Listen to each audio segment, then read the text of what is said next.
That's what that was. That's true. Yeah. No, I mean, I get it. Like, it's fine. No, I was at a Super Bowl party recently. Again, we won't talk about that. But my neighbors brought their golden retriever puppy. So adorable. Yeah, little thing called Bruce Wayne, which I thought was like a cute name for a dog, right? But they did that really annoying thing where they called themselves dog parents, They were like, we got our dog into the Harvard of Obedience School. We're such good dog parents, which, gross, right? I did the only, logical thing. I grabbed my gun and made sure that Bruce Wayne the puppy became Batman the dog. Which actually, I gotta tell you guys, I think is what they should do with the next Batman movie. Have Christopher Nolan direct it, but just get a golden retriever involved as Batman. Not a Batman crowd. Okay. Learn my lesson with you guys. No, that's fine. That's fine. That wasn't even a joke. That was just a really good idea for a movie. That's fine. It's fine. Now let's see. Fun facts about me, okay? I live in Boston now, but I grew up in the South. Which is why I like guns so much. I would say the most southern thing about me, folks, is that my mom is the youngest of 13. No. Yeah, thank you. Usually people react. And ladies, if you're thinking about having 13 kids, it's too many kids, okay? Here's how I know that. I have twin uncles named Ray and Flay. It's so many kids, they just started rhyming shit. They're like, Ray, Flay, good enough, We'll get it on the next round. Which is just it's fine to be named Ray, that's not a big deal. But can you imagine being named Flay? That's fucking awful. Ladies, can you imagine dating a man named Flay? How do you say that name with any sort of sexual interest? Oh, Flay! I mean, it just doesn't work, It's my uncle. Oh, man, no, the South is fun. The South is fun. 12 aunts and uncles, I get a lot of jokes oh, I bet you fuck your cousins, First of all, I don't fuck my cousins, okay? I make love to them, all right? That's good. It's healthy, Fucking's for outside the family. Let's see. Here's a southern thing about me. Anybody here ever eaten roadkill? No.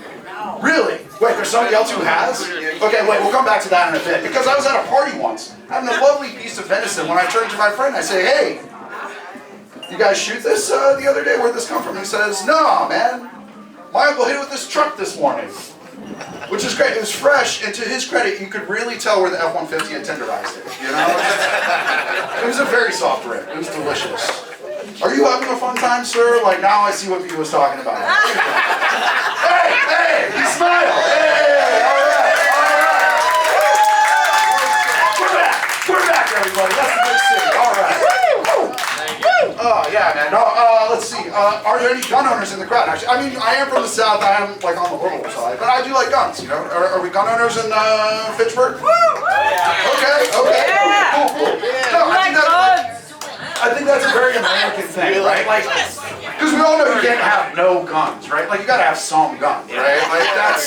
Yeah. Have you ever watched a British cop show where the cops are, breaking into a drug warehouse and they just pull out their swords? They're like, for the Queen, That doesn't make any sense to me as an American, right? I'm like, you guys need guns. The cops... Yeah.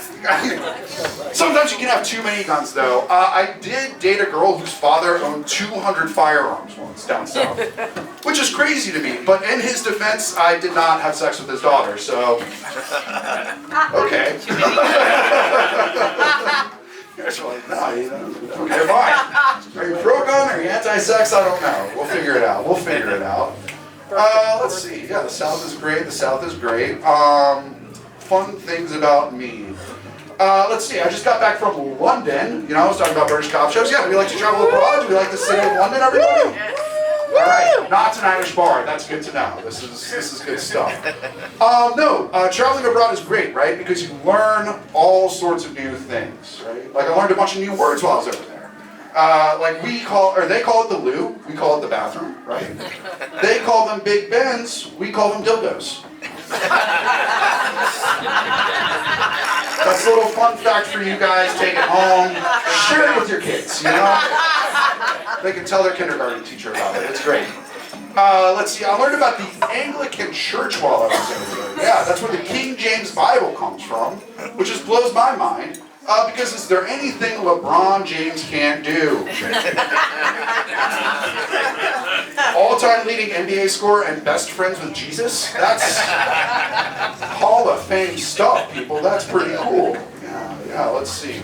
Something I didn't understand, I don't know if anybody here is religious, is Catholic or whatever, because they have priests in the Anglican Church. Here's something I didn't understand. Why is it okay to call a priest father? Well, you call him daddy one time. That can't be if somebody could explain that to me later, that'd be fine. This side of the room loves me. You guys, we're gonna be friends. We're gonna figure it out, everybody. Like, it's gonna be good. Let's see. Here's something else I learned while I was over there, is that the English are not as smart as they pretend to be.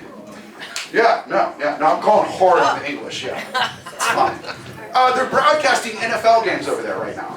Do we know this? They do like the London games and the Dublin games and stuff like that? Yeah. So while I was over there, they were broadcasting an NFL game and we were watching it. They were so bad at it. Like their halftime show, right? We have replays and analysis and cool shit. The British had a 1990 style game show where two groups of fans competed over a prize.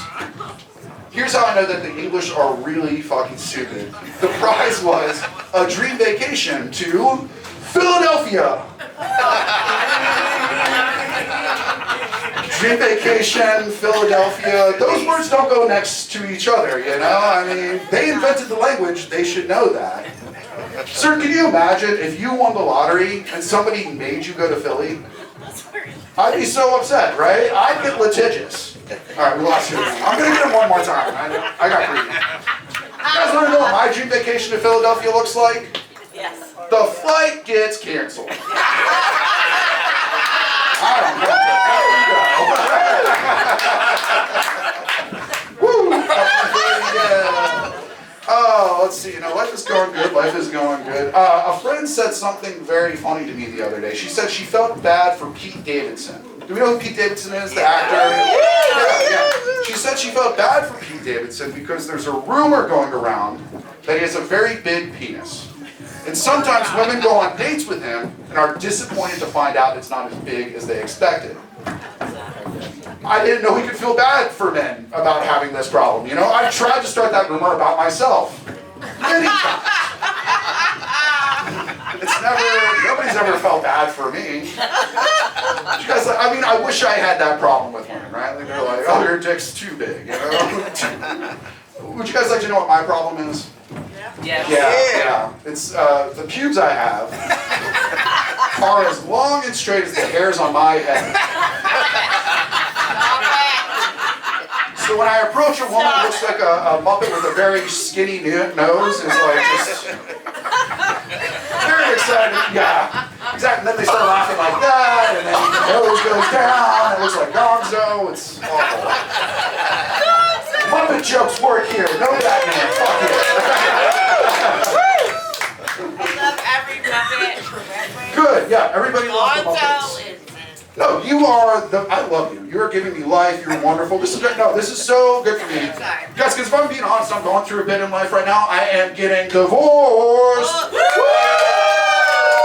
is great. This is great. No, you shouldn't cheer for it. It's a good divorce. You know what? I'm going to do 3 minutes of jokes about it, and then you tell me if you're still sad, okay? I'll say the only sad thing about getting divorced really is that nobody gives you presents, Yeah, when I got married, there's a whole gift registry, right? For everything I needed to be successfully divorced. Now that I'm a divorced man, I need a gift registry for all the things I need to be successfully divorced, right? I'm talking things like beer, cocaine, more cocaine, right? Yeah, this lady gets it. This lady is well on the way to being divorced. She is like, no, you got it. You're like, sir, are you happily married to this woman right now? Hey, I get it. You're doing great, man. You're doing great. No, it's funny talking about my divorce like up on stage, because like sometimes I see the look in women's eyes and they're like, this long-haired motherfucker talking about his pubes. I don't trust him at all. He was out there fucking everything that moves. And ladies, you'd be wrong actually. I was a pretty good husband, I cooked, I cleaned, I listened. I knew how to find her clitoris even faster than the nearest Dunkin' Donuts, okay?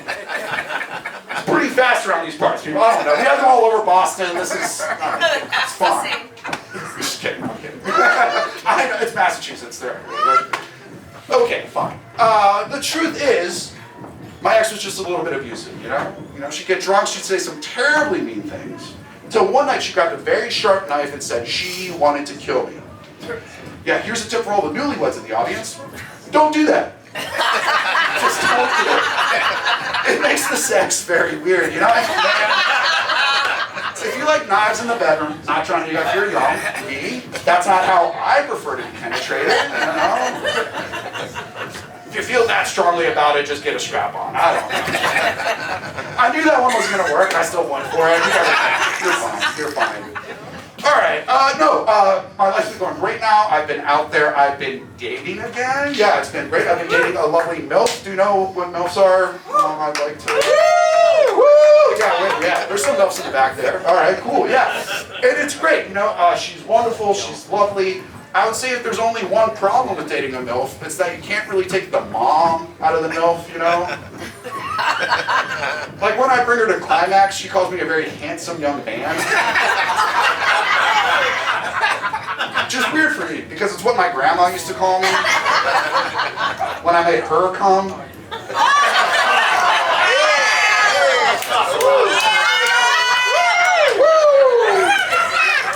Make sure to love your family members. It's really important. Because otherwise, how would they know? How would they know you care about that? Oh, what? You don't love your grandma? Hey, come on. Come on. She's a sweet lady, I'm sure. Anyway, no, you guys have been a wonderful crowd. I'm going to leave you with this last bit. Because in these trying times of ours, these trying political times, is there anybody in this room that possesses integrity? Anybody here that has the moral quality of integrity? No. Yeah, you can keep quiet. Shh. I don't know. Anybody else? Anybody got integrity? No morals here, no. I see one hand right there. Ma'am, I believe you actually. And that's important. It's good to have integrity, right? Somebody once told me that having integrity is doing the right thing when no one's watching. Yes. Yeah, and I think that's important, right? Because if you aren't the person that you are in private, that you are in public, then you're just a hypocrite. Can we all agree on that? Yes. Yeah. I'm glad this half of the room gets it. This half of the room is very smart. I'm glad you guys get it though. Because when I explained it to the judge, he didn't call it integrity. He called it public masturbation in order to stop doing it in his courtroom. I tell you, some people don't appreciate character. You guys have been great. You've been a lovely crowd. I love you.